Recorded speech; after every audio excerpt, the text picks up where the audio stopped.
potent advice, and inspiration from real self-made millionaires. Welcome to The Eventual Millionaire with your host, Jaime Masters.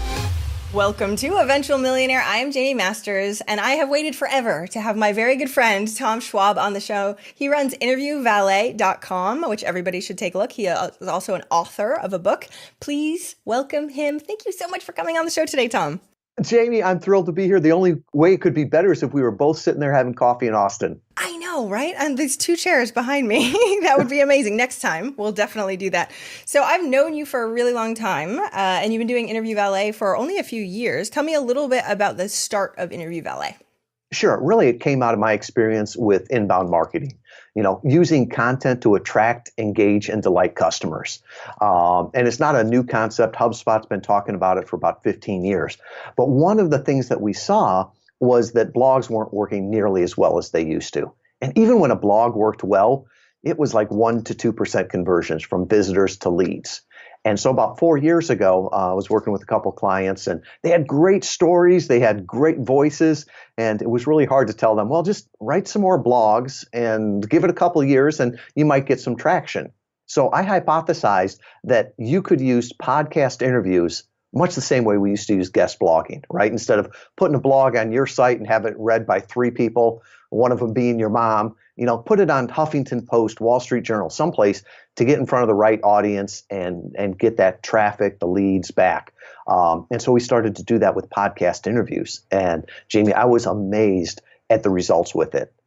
We started to see conversion rates that were 25 times better than blogs. The traffic was immediate. We got SEO benefit from all the backlinks. And people were saying it was a whole lot more fun than writing a blog. So over the last 4 years, we've tested it, we've refined it, we've really come up with a system that we call podcast interview marketing. And I really believe that podcast interview marketing in 5 years is going to be as common as Facebook marketing or email marketing. Which I love because I hate writing. And so getting in front of people is way easier for me. So we're going to dive really, really deep into this, especially because we've actually had some of the people that have purchased Interview Valet or work with you guys on my show, and they're fantastic guests. So, but they're also very good at pitching them, unlike most other humans that I get. I get so many emails. Maybe I should blank out the names and show people some of the what not to do's, and hopefully you can help us with some of what to do, because there's so many, and especially the bigger names get pitched constantly. How do you break through that? Yeah, and I get pitched about once to twice a day for my podcast. And they all start the same way. I've listened to your podcast and love it. I would like to be a guest. The only thing is that I don't have a podcast, Jaime. So if you're going to lie to me, at least tell me I'm pretty, right? So those robo pitches, nobody likes a cold call, right? Nobody likes a cold sale or anything like that. So it's all about targeting. It's not a shotgun blast. It's a rifle thing. So if you want to be on a podcast interview, earn the right to be there, right? So the first thing to do is make sure it's the right podcast that's got your ideal listeners onto it, and then listen to it. Listen to a few episodes. Leave a rating and review. The work that podcasters do is amazing. If you enjoy Eventual Millionaire, take a moment and just go leave a rating and review, because not only does it help the host, it helps other people find that, but I guess another thing is that if you leave a rating and review, the host will recognize it, right? So all of a sudden you've gone from a cold call to, wow, oh yeah, I remember this person. They left a rating and review a couple weeks ago. And then they commented on some of my social media. They even reposted it and did that. And then after you've built up that at least basis of a relationship, then reach out and say, Jaime, I love Eventual Millionaire. I was listening to a couple episodes. I liked what Tom said about this. I liked what Rosie said about this. And here's some things that I could offer your audience, right? Gary Vaynerchuk talks about jab, jab, jab, right hook. And I might have missed a couple jabs in there. I look at that as serve, serve, serve, ask. So your goal on being on a podcast is to make the host look like a genius for having you there. So if you always focus on that, you will find that you do much better than somebody that says, Dear ma'am or sir, I have a new book and I would like to be on your podcast and abuse your audience for my purposes, because that's what the emails are. Yeah, it's so me, me, me, me. And we get PR pitches and stuff. Oh, this guy's amazing. And you look at your thing and you're like, okay, it's a bunch of blather. And what sucks is they don't realize that either, right? So especially for the PR agencies, the people that are pitching going like, oh, please, right? It's most likely when they get that, it's just one of those other blanket emails that nobody really cares about. And it doesn't showcase how good the guest could actually be. But somebody's name will give you a second thought. So if anybody follows me on Twitter or anything like that and messages me, then I remember their names. It's huge, right? So when we're looking at so let's say they get past the very, very initial stage, right? So you get a little reply back, because this is kind of what I do. I forward it to Leilani and I go, they seem cool, check and see if they're a millionaire. Right? So send them off to her usually first, unless it's from you. I definitely trust you. But when we're looking at sort of those next steps, how do you actually ask, or how do you get them on the hook so you can actually book a show? Right. And so part of that is knowing what the requirements are. So if you know what the requirements are, that you have to be a millionaire on the show, make sure you mention it in there. And it's not a picture of you in front of the Bentley at the car museum. It's saying, this is how I made my money. Make it easy for people to say yes, right? Because you may be writing this email on your desktop and it looks beautiful. I guarantee you the podcast host is reading it on their phone and they're scrolling through and they're looking for reasons to say yes or no.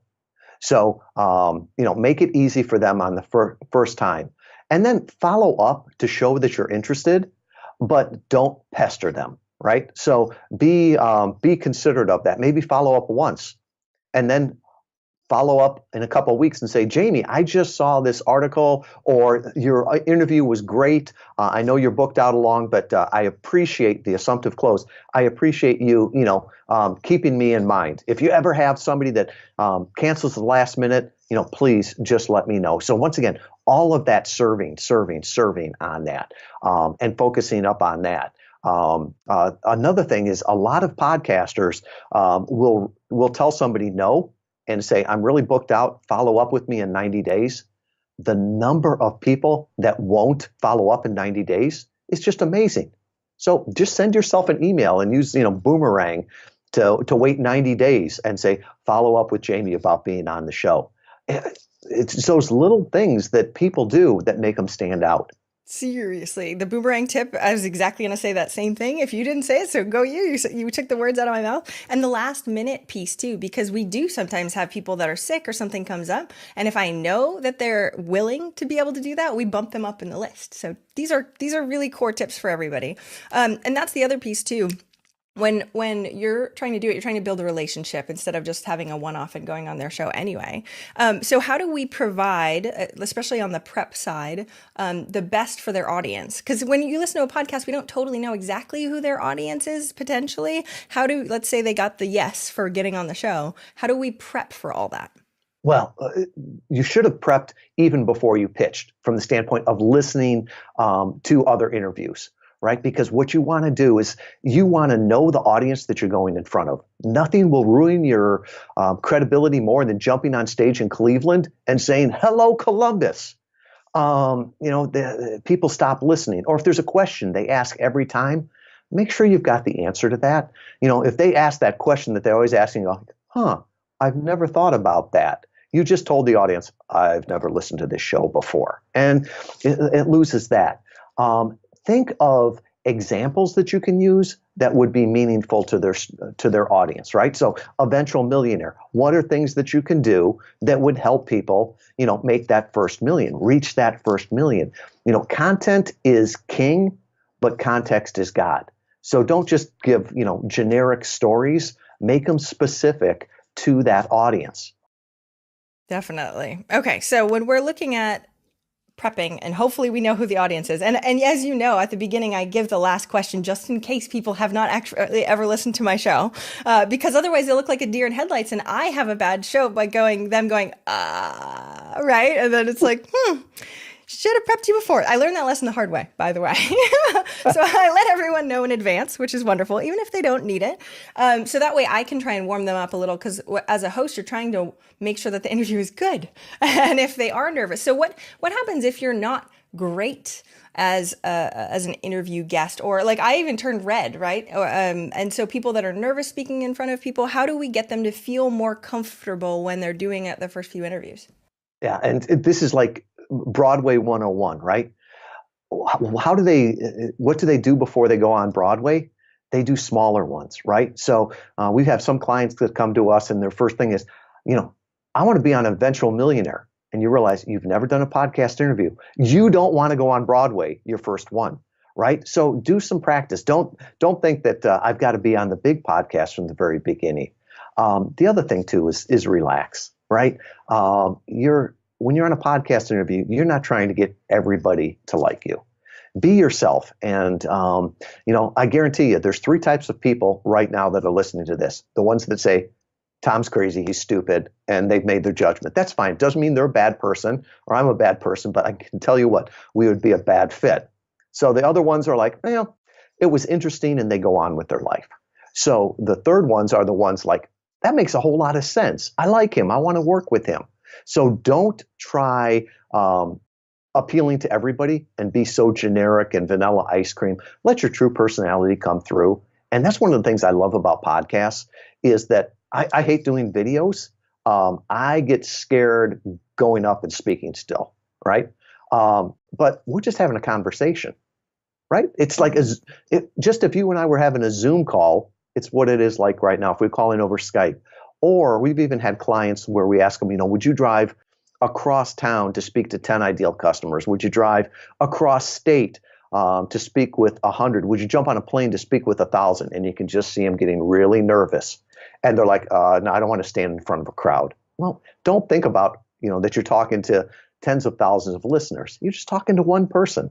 And to me, the best podcast interviews are the ones where it's like somebody's listening into us, sitting down at Denny's, having a cup of coffee, right? And they're just in the next booth over, just listening in. I agree 1,000,000 times over, and you get better and better and better. My first ever interview was on a radio show in the middle of Maine. And I remember I was like, it was horrible also, by the way. So don't worry if you suck really bad at first. My first few interviews on Eventual Millionaire also sucked really bad. So that's a really key point that you said about the small shows. Because I think, especially when people want to see ROI from it, they're like, oh, I want to go after the big stuff because I want to make my time count. And getting your sea legs under you before you go do that is really important. But let's talk about the metric side, because when we look at podcasts online, they can have the coolest artwork and we have no idea if they have 10 downloads or 1,000,000 downloads. So how do you pick and choose? Because there's no data really out there on it. How do we pick and choose what shows we want to be on and what are smaller shows and what are bigger ones? Yeah, and with that, the analytics are tough, right? The only person that knows their downloads is the hosting provider and the podcast host. And by terms of service, the hosting provider can't share those. So you'll hear a lot of numbers around, and I don't want to say that podcasters lie, but I can tell you that I can bench press 350. I'm not lying. You were just thinking pounds, Jamie. Yep. I was thinking grams. So when they give numbers, take them with a grain of salt. And the thing is that results have never correlated to numbers, right? You could be on the biggest show, but it may not provide the results. So like myself, for example, when we were selling this as a course early on, I was on a show with 40,000 listeners. I sold about 24 of the courses. I was glad to do that. I got in another show that had 350 downloads. And I was like, I don't know if I would have been here. I sold 100 courses from that. Really? And it was like, the thing is like there's more fish in the ocean, but if you can find a barrel of fish, go there every time. And even more than that, our algorithm really looks at 4 things as we look at podcasts. First is the podcast itself. So look at its popularity in iTunes and look what kind of listeners it has. It could be a huge podcast, but if it's not your ideal listener, it's like swimming in a fishing pool. You're not gonna get many results there. The other thing is look at the website, right? Because every time you're on a podcast, you're going to get a backlink from them. And that's so important to your search engine optimization. So run a quick check on it, what the Alexa ranking is, which is their popularity, or their Moz, which is an authority. I could go on the Austin Community College podcast that's got a .edu, and from an SEO value, sorry, Jamie, it would probably have more SEO value than Eventual Millionaire, because those like .edu and .gov, those are golden. The next thing is look at social media. If you want to build your Instagram following, well, try to go on podcasts that have lots of Instagram followers. And then finally, we look at it as our results with previous customers, right? So if we've got a client that was similar to them, how did they do it? So sometimes you can even benchmark off that. If you're a coach, look for podcasts where other coaches have been on, because if they're going on it, it probably means that they got some good results from it. Or even ask people, which podcast worked well for you. Yeah, because there's so many nowadays too. How do you get that info? Because that's the thing, that is a research project to the nth degree if you're looking up the Moz and you know what I mean? And so there's some sites that sort of rank like blogs. Is there one that ranks podcasts, or you guys do Jamie, it manually? Good times. There's not a good way to do that. I've got a spreadsheet. I'll put that up. I'll share that. Oh, really? Anything we talk about, I'll share the spread. I'll share it on a page. But there's just a spreadsheet that you can manually put that in. You could have your VA put it in, and you say, well, that's a lot of work. Well, if you're going to be on the podcast, that's an hour right there. The preparation time is probably another hour. The promotion, all the rest of that. And if it's a bad podcast, or at least a bad fit for you, I'd rather invest the 15 minutes beforehand to realize this is a waste before going on that. The other thing to stay away from is new podcasts, right? There's something called pod fade. Most podcasts that die within the first 10 episodes. So if somebody has a podcast and they're on episode number 6 and they want you to be a guest, maybe say, I would love to do that. Could you reach out in 90 days? Because a lot of them will die because it's hard work. Anybody that says doing a podcast is easy has never done it or never done it well. That's why if you're listening, you need to give them a rating and a reviews just to thank them. Yes. And I remember, especially when John Dumas came out with all the podcasting stuff, because I was one of the first few that got interviewed and I helped him, I got so many requests. So we put them all on a wait list, and there was probably like 100 and something of them. And I don't think any of them exist at all anymore right now, which of course sucks. I'm sure quite a few came through, but it's a consistency game, and you might see only little bits of pieces as you're going out. And it's tough for people to keep moving forward when it's like that. And that's one of the reasons I don't have a podcast right now. I've been on 1,200 podcast interviews, and people like, why don't you have your own? I'm like, because it's a lot of work, right? And as an engineer, how do you get better return on investment? How do you get better efficiency, output? Get more out by putting less in. So I look at this as I get to show up for the interview. I get to talk.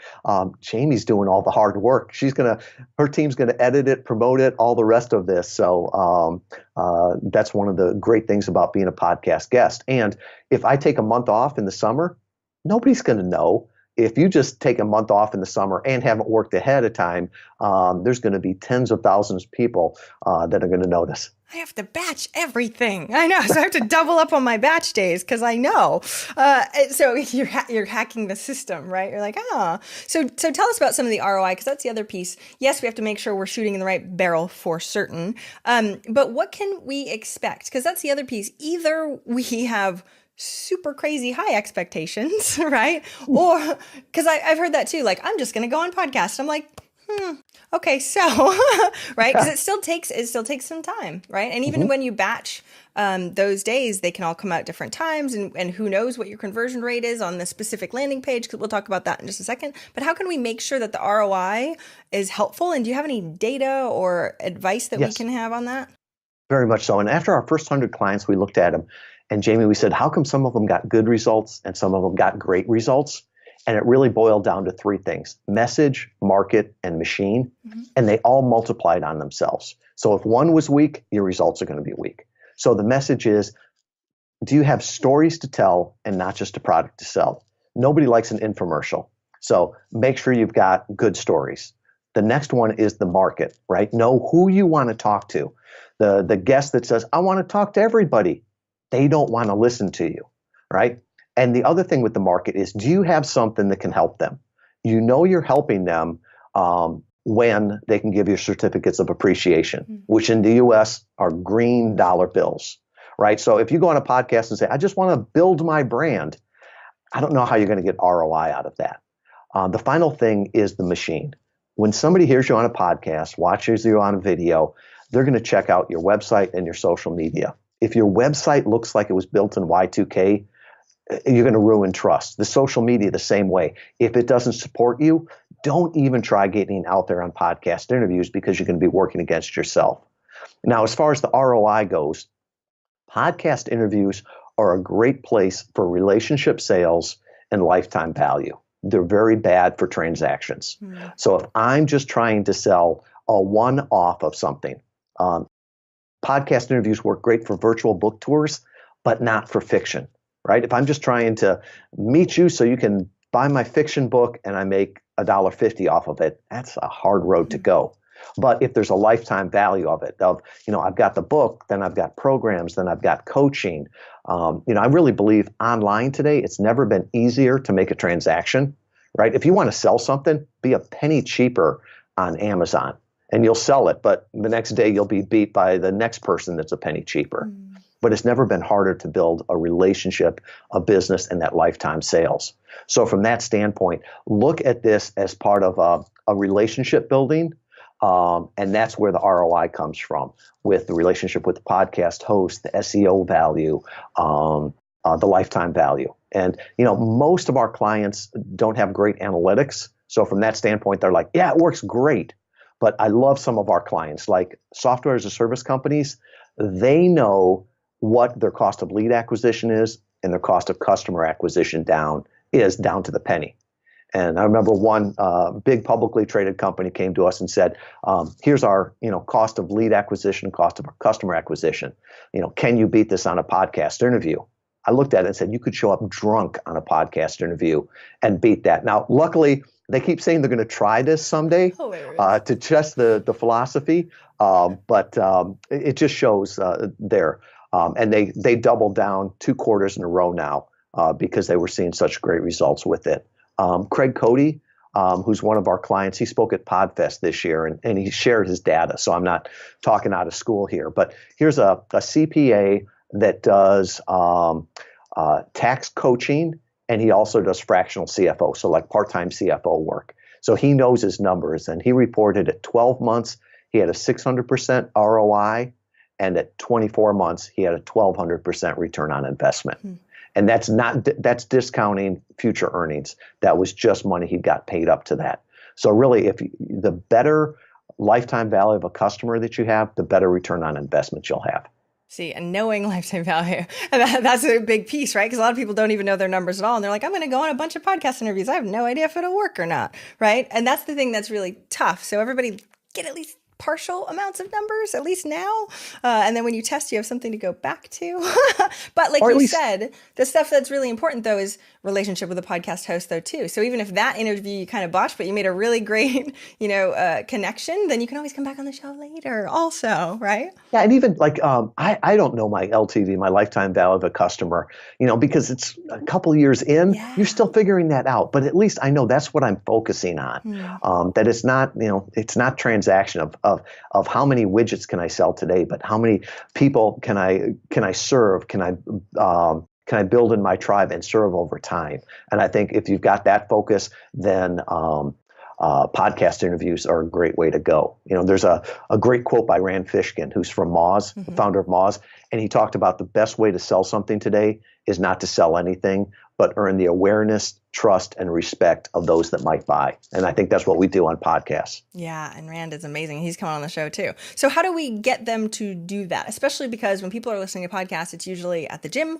when they're driving, when they can't click on things or write down anything, right? And texting was a thing for a while. What's the best way to actually get them hooked into you? Not just knowing your name and going, oh, I've heard of that guy before. How do they get in your system?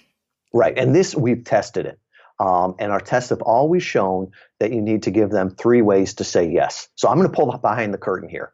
So, early on, I said, I'll give you that spreadsheet, right? Another one that I give away a lot of times is a checklist. All of our customers have a checklist that they go through so they don't make stupid mistakes. It's better to learn from other people's mistakes. I give away my book on there. If people want to talk to me, I put my calendar link on there. And so what you're trying to do is you're trying to move them from being a passive listener to an active visitor to your site and an engaged lead. So digital marketing will always tell you, give them one call to action. Yeah. That's true, but not from the stage. Right? If you're an extended period of time selling from the stage, on a stage, you need to meet people where they are. So give them a small yes, the checklist, the Excel spreadsheet. Give them a medium yes, which could be the book, and give them the heck yes, where they come with credit card in hand, where they want to talk with the wizard. So sort of meet them where they are. That's a great way to do it. The other thing is don't send people to a landing page or to your homepage, right? Because a landing page, by definition, is go there and sign up. It's a squeeze page, right? And if you send them to your homepage, that's going to change over time, right? There's somebody right now in like 2020 that's listening to this. And if I said, just go to the homepage and talked about different offers, they're going to get there and it's not going to be the same. So our testing has shown always send them to what we call a welcome page. So meaning it's got the navigation on it and it's on your site. So here's how it works.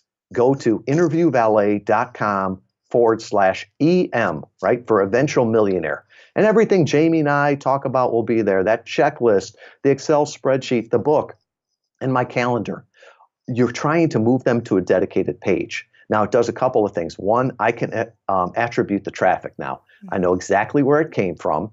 The other thing is that if you're just listening to this, you have no idea what I look like. You have no idea what my website looks like, and you're probably coming from a mobile device. So that means that traffic is going to bounce awful. So you can check this. If you go to interviewvalet.com/EM, this is what the page is going to look like. It's going to have Jamie's picture shows up first, right? Because that's a trust seal. Mm-hmm. It's going to have the Eventual Millionaire logo, the artwork there. Once again, a trust seal. And then it's going to have welcoming you. So if you're on this sheet or on this page, it's because you heard Jamie and I talking about Eventual Millionaire. And then it goes through some different text. It's got my picture, my social media, and then those offers there. One of the big mistakes that people make on podcasts is they get to the end of the podcast and say, yeah, you can find me on LinkedIn here. You can find me on Facebook here. You can find me on Twitter here. You can email me at this crazy address. Do you really think anybody listening to a podcast at 1.5 times speed is going to remember all that? So make it easy for them. Tie it into the show, and our testing has always showed that converts the best. See, I was just going to ask you do we just pretty link it differently to all the thing? But if my face is there, you can't just pretty link to the default page. So you must copy the pages and have your team actually, I know you do this on a massive scale for everybody. So very different for sure. But it is one of those things where each time you'd have to get in and then put all the pieces. But if you talk about something new and different, your team has to put that in there too. Yeah, but most of the time it's the 80-20 rule, right? So it's not changing that much. Most of the pages are just cloned. And all you're changing is the podcast name, the host name, pronouns from he to she, and some artwork in there. So it's not that big of a thing, but it's important to the conversions. And people say, well, do I have to do that? I'm like, I don't know. You can try it without it. I remember in high school, I baked a cake for my girlfriend, and I left out some of the ingredients. What was it, baking soda or baking powder? It was only a little bit of it. It's like, do I have to? I don't even like the taste of that. And I left it out. It wasn't the same result. So, do I have to build these pages? I don't know. Give it a try. But I know that if you do, you'll get better conversions. Well, it's so hilarious too. I've been on a podcast interview hiatus for a little while. It's been months since I've been on one, and I totally forgot that I have one today and one tomorrow. And I was like, didn't remember to do any of the things you just suggested. So we're going to have to hurry up and do this today or tomorrow. And I'll tell my team, they should listen to this interview and make sure we're doing it the right way that Tom says, because it's true. Afterwards, tell me which ones they are. I'll send you the brief sheets for them. that we give to all of our clients, and you'll know exactly who the host is, who the audience is, what questions they ask. And then there's a great book out there called Lingo by Jeffrey Shaw. Okay. And he talks about speaking the lingo of your audience. So we've got the lingo stuff in there. Is it a funny podcast? Do they talk over each other? If you were going live to this podcast, what would you wear? Just to give you a sense of it. Oh, you guys do go to the nth degree. That is impressive. Thank goodness I know both these people. So that, phew, one was a client actually, too. So it's interesting to go. And that's the thing that I think is also a little interesting for, like, we know each other. So it sometimes when you go on a podcast where you actually know, I feel like I am a worse host when I know the person, because I just assume either everybody knows everything about them or how that goes. So like when you're a podcast interviewee, but it's somebody, not necessarily somebody you know, but somebody you've followed for a long time. I've had people come on the show being like, I'm such a huge fan. And I'm like, no, okay. It's interesting, right? So what is that? Like, how do we become either, I should say not friends, right? But how do we roll with the punches when it comes to stuff like that seems sticky? I think it's curiosity and just not making a lot of assumptions. To me, one of the stickiest part is I always listen to podcasts at 1.5 times speed. So talk like this when every time you listen to a show. Great. I love it. Sound like a chipmunk. Well, we have talked enough, not on a podcast that I know what your voice sounds like, but it used to really throw me. It would be like, they sound so different, and would they just get to the point? From that standpoint, but just be curious. Don't make assumptions. Sometimes just, don't make inside jokes that no one else would catch on to, because that's sort of rude to the other people that are listening in or at the party. That's actually a really valid point too. Oh, that's awesome. I liked your story. So when we talk about that specific welcome page, how do you register the metrics? Because I know a lot of people use WordPress and stuff like that too. So they'll be asking, what do we actually do to make sure? How do we know which links they clicked and how many people came and how much short-term ROI we might be able to get from it? Sure. So there's a lot of different ways that you could do that. So you could go into Google Analytics and just figure out what kind of traffic came to that page. And you should be able to see the spike and then it decay away after the interview. And sometimes it'll spike again when the host mentions you or people go back and binge listen. So you can look at that. The other thing is that you could tag those links through Google Analytics and see which ones are there. If you're using something like Entreport or Infusionsoft, anything like that, you could tag the calls to action. So you could attribute it to know where it came from, or even on your nurturing sequence, you could build that up and even mention where they found out about you. So you could say, in your different emails, mention a friend's name, right? If you keep mentioning Jaime Master's name, it is sort of a tacit endorsement every time that's on there. You could put, the podcast host picture in there. So there's all kinds of different ways you can do that. And one of the things that's important too is that not every podcast interview is going to be a home run, right? Even for us, some of them are base hits, some of them are home runs. Well, it's important to know that, right? Because if it's a base hit, why was it that way? If it's a home run, find a reason to get back on that podcast. If they loved you once, they'll love you again, or find other podcasts that are very similar to that. We had a client that he was on a lot of different podcasts, and all of a sudden we said, did you realize that you really do well on e-commerce podcasts and dental podcasts? And he's like, I have gotten a few clients from that. And he had big ticket clients. After that, for the next 6 months, that's all he was going on. You would have thought that he specialized in dentists and e-commerce. But once again, it's like that fish in a barrel. Some of these podcasts were small dental podcasts, but he was fishing in a barrel of motivated buyers there. Wow. Yeah. And the niches now are pretty insane. Because you go deep on this stuff. So can you help us understand how deep the waters go, I guess? Because I didn't realize that there were that many dental podcasts out there. Right. So when we go down that rabbit hole, tell me how deep it goes. It's amazing. Somebody pointed out to me pickleball. I had never heard of it before. But did you know that we Gary V played here in Austin at South by Southwest with us? Yeah. Yeah. We were at a guy's show. Anyway, we'll talk about this later. But yes, no inside jokes. And there's a lot of people going, what the heck is pickleball? Yeah. Google it.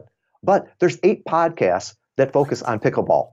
If you were the pickleball coach, if you were selling pickleball equipment, you could go on, the Gary Vee show. You could go on Eventual Millionaire. Would you find all your ideal customers? No. Go to those 8 barrels of pickleball aficionados and go there. So really, it's a focus thing. And a lot of times when people say, "I want to get on the big podcasts," it's like, why? Do you want 5 minutes on the Super Bowl, or would you rather have 45 minutes talking to a conference room of 100 ideal customers? One would be a lot more expensive than the other, and nobody on the Super Bowl really wants to hear me talk. I'd probably be made a joke of more than anything.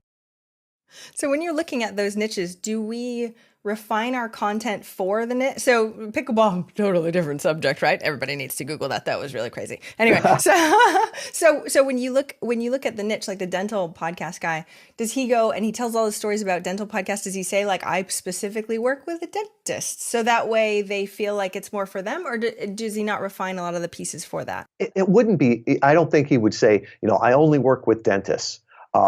Because that's not true. And if they went to his website, they'd see that. But you know what? All the examples that he uses have to do with dentists. The offer that he uses, the 10 tips for whatever, there's one that says the 10 tips for e-commerce owners. There's another one that says the 10 tips, for dentists, how to do this online. They're the same 10 tips, right? Maybe they're slightly different, but the title's different on it. So content's king. Context is God. So using that ever so slightly. And, when you go to that page, what you're going to see is resources there that focus on dentists, right? So if I'm on a coaching podcast, right, the case studies that I might put link to on that page are all going to be coaches. Nobody really cares about, a major brand that's doing it, or an author or a speaker. They want to know people there. So once again, it's more, you can put context in there. You don't have to totally redo an offer for people. You can slightly change it. And how much would it cost on Fiverr to change that PDF from e-commerce to dentists? Yeah, probably about $5. Wow, seriously. Well, that's the thing that I think is so important, is that it's because everything on the internet has been so refined and so niche, people are expecting that now too, right? They're not like, I don't want the guy that does everything. I want the guy that knows what my specific problems are, because they all think that they're all different, right? Even though sometimes they're not. The 10 tips will still be very helpful, people. But I love that too, because I feel the same exact way. Because we're bombarded with content, so it's hard to go through the mass amounts of content. And when it says, "Hey, this is for you," it's way easier on a silver platter, which helps conversion. How perfect! Awesome. And what was the name of your book? Because I know you said you were going to put it on that link also. Oh, it's called Podcast Guest Profits: How to Grow Your Business with Targeted Podcast Interviews.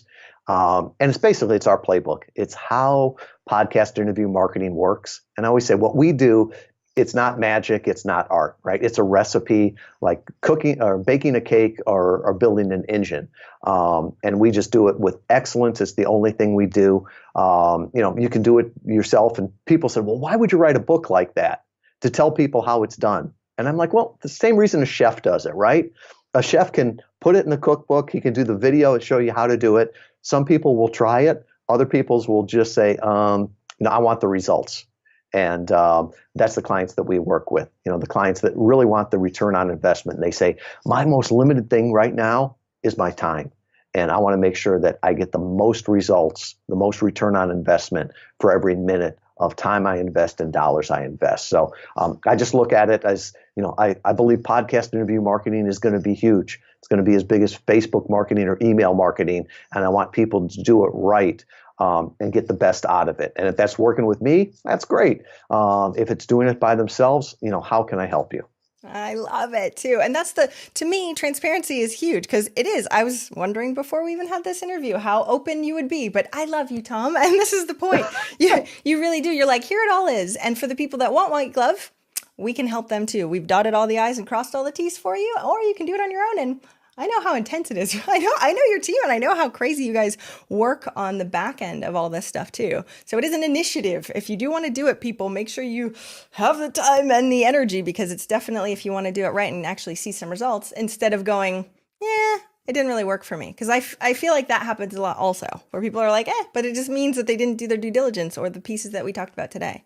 There's so many things in life that are easy to do, but hard to do well. I mean, that's why we hire experts, could I paint a picture? Sure. I could slap some paint on there. Would anybody pay me for it? No, I wouldn't even post it online. Your paintings are great, and I see one in the background there. And you look at it and say, it's easy to do, but it's hard to do well. And it's the same way there.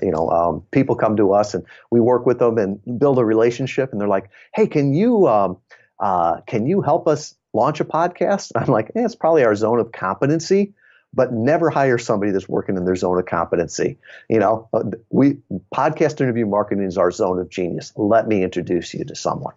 That's amazing. I know we have to start wrapping up. Okay. So I'm going to ask the last question that I gave you in advance, but I'm sure you've listened to the show before, so you've heard it.